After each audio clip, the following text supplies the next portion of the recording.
Sir अभी आपने जैसे बात की कि अवेयर रहना चाहिए, तो एक चीज़ और बताएं सर, बड़ी इंपॉर्टेंट है वो लोगों के लिए, आम लोगों के लिए, कि उनको कैसे पता लगे कि उनका डिवाइस, फॉर एग्जांपल हम फ़ोन की बात करें, सारे काम फ़ोन से करते हैं, कि वो हैक वैक तो नहीं हो गया। बहुत सारी चीज़ें होती है कि भाई कैसे पता लगे कि मेरा फ़ोन में कुछ ऐसा सेटअप तो नहीं, कोई ऐसा सॉफ्टवेयर तो नहीं है। देखिए, इस सवाल का जवाब एक लाइन में नहीं है। ओके। सबसे पहले तो क्योंकि जिस चीज़ को हम हैकिंग सोचते हैं, 90% 80% टाइम वो चीज़ें नहीं हो रही होती आपके फ़ोन में। कोई आपके फीचर्स हैं जो मिसयूज़ हो रहे होते हैं। तो इसलिए हमें फीचर ही नहीं पता है कि ऐसा कुछ है, इस वजह से हमें परेशानी हो रही है, हमने खुद ही कुछ गलतियाँ कर रखी है। Hacking in the sense, hacking तभी मैं मानूंगा जब कोई रिमोटली आपका फ़ोन बिना आपकी परमिशन के एक्सेस कर रहा हो। उस चीज़ को मैं एक्चुअल हैकिंग अटेम्प्ट मानता हूँ। या उसने कुछ ऐसा कर दिया है कि आप उसके वाईफाई नेटवर्क में थे और उसने कुछ इन्फॉर्मेशन निकाल ली, या बीफ अटैक किया ब्राउज़र एक्सप्लॉयटेशन फ्रेमवर्क से जो होता है। तो उसके लिए एक सोफिस्टिकेटेड टेक्निक की ज़रूरत होती है। पर जो सिंपल एप्लीकेशन के थ्रू आपको परेशान कर रहा है, वो कोई भी कर सकता है। वो ऐसा भी कर सकता है जो टेक्निकल, जिसको नॉलेज नहीं है। तो इसलिए उसको हैकर बोलना, ओके। उसको फ्रॉडस्टर्स बोल सकते हैं आप। सर वही ना, मान लीजिए आपके लिए हैकिंग सर यहाँ पे है, मतलब हाँ, आम तो लोगों के क्योंकि लिए तो नहीं, वो आम किसी को भी आदमी हर hacking चीज़ को कह हैकिंग लेता है। समझ हाँ लेता वही, है। वो कहने का तो मतलब इसलिए मैं उसको थोड़ा सा अलग इसलिए करना चाहता हूँ कि इतना डरने वाली बात नहीं है कि कोई कुछ इतनी आसानी से कुछ भी कर लेगा। हाँ, होता है, पॉसिबल है, मैंने पहले भी इस्टेब्लिश किया, लेकिन आप उतने इम्पोर्टेंट होना चाहिए किसी के लिए एग्जैक्टली। हाँ कि वो सारे तरीके करे, क्योंकि लेकिन जिस तरीक़ों से आप परेशान होते हो उसमें गलती आप कर रहे होते हो। मोस्टली आप कोई इग्नोरेंस की वजह से या कुछ। तो जैसे कि हम पता कैसे करें कि फ़ोन हैक हुआ है, तो जो 4 चीज़ें अभी नॉर्मली प्रैक्टिस में आ रही हैं, उसमें क्या होता है कि आज ही के कम से कम दिल्ली में तो भर भर के व्हाट्सएप हैक हो रहे हैं। कैसे हैक हो रहे हैं कि साहब वो कॉल फॉरवर्डिंग किसी ने सेट कर दी थी, कोड भेजा था।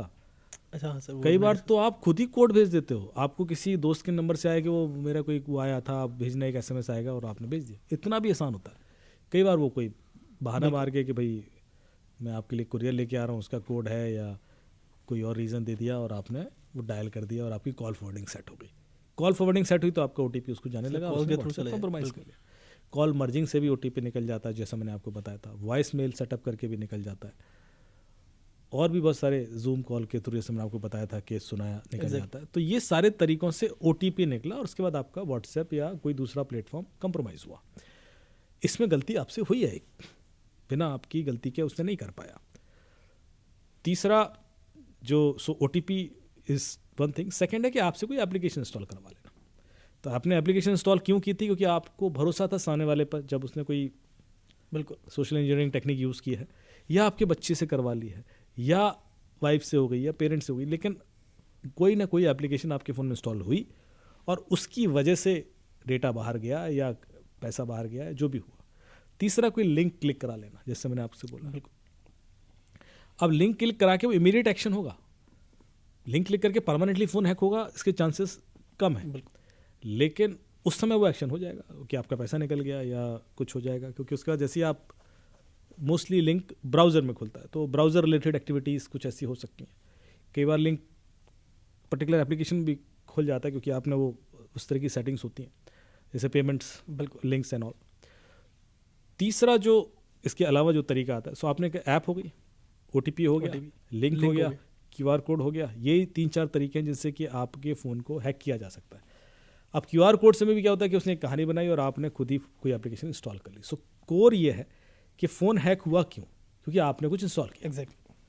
तभी तो पूरा। अब कई सारे ऐसे टूल हैं जो रिमोट एक्सेस दे देते हैं, जैसे कि एक टूल है AirDroid करके। ओके। वो आपके फ़ोन में यदि किसी ने इंस्टॉल कर दिया तो वो रिमोटली कंट्रोल कर सकता है पूरा एंड्रॉयड फ़ोन। और ऐसे और भी हैं बहुत सारे।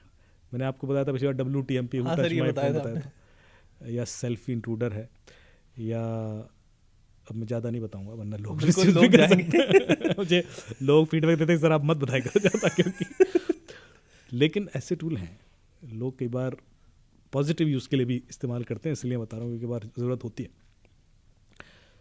तो एप्लीकेशन यदि आप जब तक इंस्टॉल नहीं करोगे, फ़ोन तो हैक नहीं होगा। एक एप्लीकेशन है मोबी आर्मर करके, वो आप इंस्टॉल कर लें अपने फ़ोन में, वो आपका कोई डेटा नहीं लेते, और उसमें एक ऑप्शन है QR कोड स्कैन का, लिंक स्कैन का, OTP सिक्योरिटी का। तो आप यदि QR कोड के थ्रू स्कैन करेंगे तो वो उसको QR कोड को पहले सैंडबॉक्सिंग एनवायरनमेंट में ले जाएगा, वहाँ रन करेगा, देखेगा कि सेफ़ है अनसेफ है, कोई आपका ऑटो फिल डिटेल तो नहीं चुरा रहा, आपके अकाउंट से पेमेंट तो नहीं कर रहा, क्योंकि पेमेंट भी होता है QR कोड से।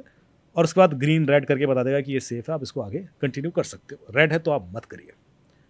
कई बार ऑरेंज भी बताएगा, क्योंकि वो बिकॉज कोई ऐसी वेबसाइट है जो वल्नरेबल है, लेकिन सीधे सीधे खतरा नहीं है, लेकिन आगे के लिए खतरा हो सकता है। दूसरा लिंक बेस्ड फ्रॉड होते हैं, जिसमें आपको ई-कॉमर्स का लिंक आ गया। मुझे कई सारे जर्नलिस्ट के कई बार फ़ोन आए, साहब आईफोन बुक किया था, वो डिलीवरी नहीं हुआ। कौन सी वेबसाइट थी? ये था। हाँ सर, बहुत सारे ऐसे आते हैं। 40% डिस्काउंट था, 30% बिल्कुल, डिस्काउंट था, और त्योहारों के टाइम पे तो बहुत आते हैं। अब आपको पता नहीं होता कि यार ये ट्रस्ट करूं ना करूं, तो वो लिंक आप स्कैन करें, या कोई थ्रेटनिंग लिंक आ गया, RTO ऑफिस का ही आ गया, पासपोर्ट का ही आ गया, सुप्रीम कोर्ट ऑफ इंडिया का आ गया, जो भी है, आप कैसे चेक करोगे कि ठीक है नहीं है? या आप क्रूज बुक कर रहे हो सिंगापुर का, आपने किया सर्च, 2 लाइन का है, आपने उसी बुक कर दिया, कैसे पता है ठीक है नहीं है? क्लोन वेबसाइट भी तो हो सकती है। होटल बुक कर रहे हो आप यहाँ से बैठे बैठे चेन्नई में या गोवा में, और आपको नहीं पता कि ये ऑथेंटिक वाली लिंक है नहीं है। तो वो ऑथेंटिसिटी चेक करने के लिए किसी भी लिंक की इसी ऐप में लिंक स्कैनिंग का ऑप्शन, आप लिंक स्कैन करोगे तो बता देगा कि ये लिंक ओरिजिनल है, ऑथेंटिक है या अनसेफ है। वो कैसे चेक करेगा, उसका डिटेल भी देगा आपको कि ये लिंक क्रिएट कब हुई।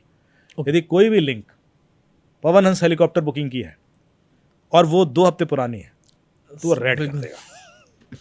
ये तो 10 साल से चल रहा है मामला, या 15 साल से चल रहा है, या मेरियट होटल बुक करने की है, वो जामताड़ा में बनाई हुई है। हाँ, तो उन्होंने बनाई है, या महीने भर पुरानी भी है, तो उसको रेड कर देगा। It is unsafe for any commercial transaction.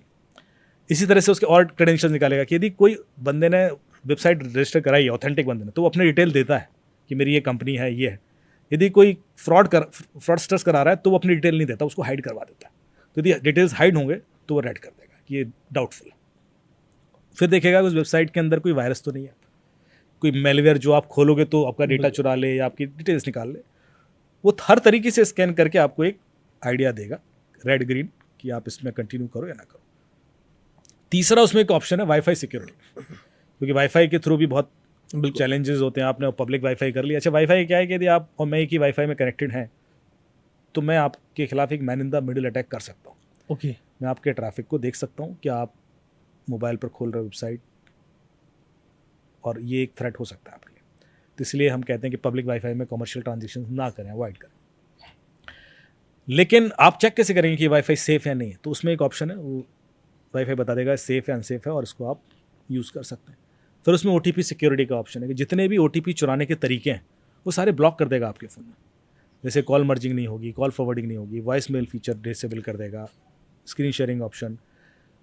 फिर चौथा इसमें एक है कि जितने एप्लीकेशन आप इंस्टॉल करते हो सबको स्कैन करेगा, और ये देखेगा कि ये एप्लीकेशन मिसयूज़ तो नहीं हो सकती क्रिमिनल द्वारा। ऐसे कई सारी एप्लीकेशन ऐसी हैं जो ऑथेंटिक हैं, लेजिट है, प्ले स्टोर पर ही हैं, लेकिन व्हेन यू इंस्टॉल इट वो क्रिमिनल उसको मिसयूज़ करते हैं। जैसे कि quick support, any desk, team viewer, क्योंकि स्क्रीन शेयरिंग ऐप वो आपसे इनडायरेक्टली कोड मांग के फिर आपको लूट लेते हैं। तो वो इन एप्लीकेशन को भी इंस्टॉल नहीं करने देगा, क्योंकि खास तौर से ऐसे लोग जो सीनियर सिटीजन हैं, जैसे आपने कहा, या बच्चे, उनको आइडिया नहीं होता कि हम जो भी इंस्टॉल कर रहे हैं ये ठीक है। गेम इंस्टॉल कर रहा हूँ, अब गेम से लोग लुट जाते हैं। बिल्कुल। तो ये ऐप उन गेम्स को ब्लॉक कर देती, वो इंस्टॉल नहीं करने देगी। यदि वो गेम किसी भी फ्रॉड में यूज़ हुआ है, किसी भी वजह से कोई क्राइम हुआ है, सीधे सीधे फ्रॉड नहीं हुआ हो, पर बच्चे कई बार बुली हो जाते हैं, हैरेस हो जाते हैं, बिकॉज उस गेम में मल्टीप्लेयर चैट फैसिलिटी है। अब बच्चों को लगता है कि सामने वाला मेरा इस एज का है, बिल्कुल, उसमें आधे क्रिमिनल हैं, और वो बच्चों के थ्रू आपके फ़ोन को हैक करना चाह रहे हैं। वो बच्चों को डरा के, ल्योर करके, मान लो एक लिंक भेजा, उनकी डिटेल बच्चे की लीक हो गई। अच्छा, पटना में बैठे हो, मोबाइल तो तुम्हारा 20% चार्ज है, वोडाफोन का सिम यूज़ करते हो, बच्चा क्या करेगा? क्यूरियस हो जाएगा। बिल्कुल, एग्जैक्टली। अरे यार तुम्हें कैसे पता, मुझे भी बताओ। दोस्ती करेगा। दोस्ती उसी क्राइम का पहला स्टेप है। एग्जैक्टली। उसके बाद वो कहेगा ये एप्लीकेशन इंस्टॉल कर लो, तुम भी सीख जाओगे। वो कर लेगा, उसे क्या पता कि मेरा पिताजी के अकाउंट से पैसे निकल जाएंगे। बिल्कुल। तो ये जो स्टेप्स होते हैं वो अलग अलग तरीके से आप तक घुसते हैं। तो इसलिए ये ऐप काफ़ी हद तक प्रूवन है कि ये आपको एप्लीकेशन भी नहीं, मैलिशियस एप्लीकेशन इंस्टॉल नहीं करने देगी। और भी इसमें बहुत अच्छे फीचर हैं, इसलिए मैं बड़े स्ट्रांगली रिकमेंड कर रहा हूँ, क्योंकि इसमें आपका ओसेंट भी करेगी। जैसे आपका मोबाइल नंबर, ईमेल आईडी के बेस पर वो ढूंढेगा कि इंटरनेट पर कहाँ कहाँ आपके डिटेल्स पड़े हुए हैं। जैसे किसी पोर्नोग्राफिक साइट पर किसी के डिटेल पड़े हुए हैं, या किसी मैलिशियस साइट पर पड़े हुए हैं, सोशल मीडिया पे ही पड़े, तो वो आपको आइडिया दे देगा यहाँ है, इसको वहाँ से रिमूव करवा दीजिए। और रिमूव करने का भी ऑप्शन होगा, तो आप वो कर सकते हैं।